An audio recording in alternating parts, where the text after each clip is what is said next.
ওই শেখ মুজিব এবং বর্তমান তারেক রহমানের কোনো আমরা পার্থক্য দেখতে পাচ্ছি না। আমরা আজকে ছোট্ট কয়েকটি কথা বলবো। আমাদের ঐতিহাসিক ৭১-এর মুক্তিযুদ্ধের আগে যেই ভোট হয়েছিল, সেখানে বাংলাদেশের মানুষ, বাংলার মানুষ যেই দিকে রায় দিয়েছিল, সেই রায় বাস্তবায়ন না করার কারণে মানুষ অস্ত্র হাতে তুলে নিয়েছিল। সেই সময়কালীন যাকে বলা হয় বঙ্গবন্ধু, উনি আসলে ভারত বন্ধু, সেই ভারতে পালিয়েছিলেন।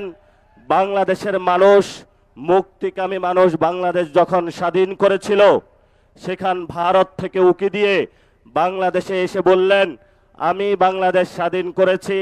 যেই মুক্তিযুদ্ধের কথা ছিল সাম্য, মানবিক মর্যাদা এবং ন্যায় বিচার, সেই তিনটি ধারাকে ব্যাহত করে বাংলাদেশে রক্ষী বাহিনী গঠন করে বাংলাদেশের মানুষের উপরে ভারতীয় শাসন ব্যবস্থার যে এক্সটেনশন, সেটা তিনি সেই সময় করেছিলেন।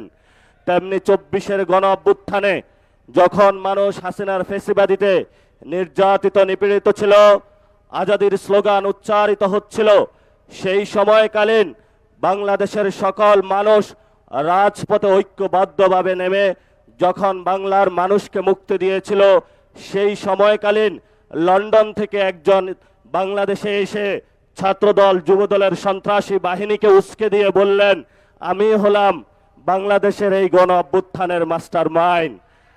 ফলত আমরা সেইকালীন যারা ভারত বন্ধু, শেখ মুজিবুর রহমান এবং ২৪-এর গণ অভ্যুত্থানের সময় তারেক রহমানের লন্ডন থেকে ফেরত এসে মানুষের উপরে ছাত্রদল, যুবদলের সন্ত্রাস চালিয়ে দেওয়াকে ওই রক্ষী বাহিনী, ওই শেখ মুজিব এবং বর্তমান তারেক রহমানের কোনো আমরা পার্থক্য দেখতে পাচ্ছি না।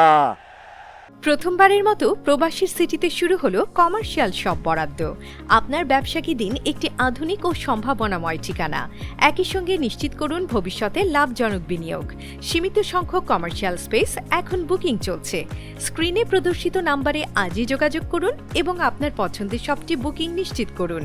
স্পেস সীমিত, তাই দেরি নয়, আজই বুকিং করুন। প্রবাসীর সিটি, আপনার ব্যবসা ও বিনিয়োগের স্মার্ট সমাধান।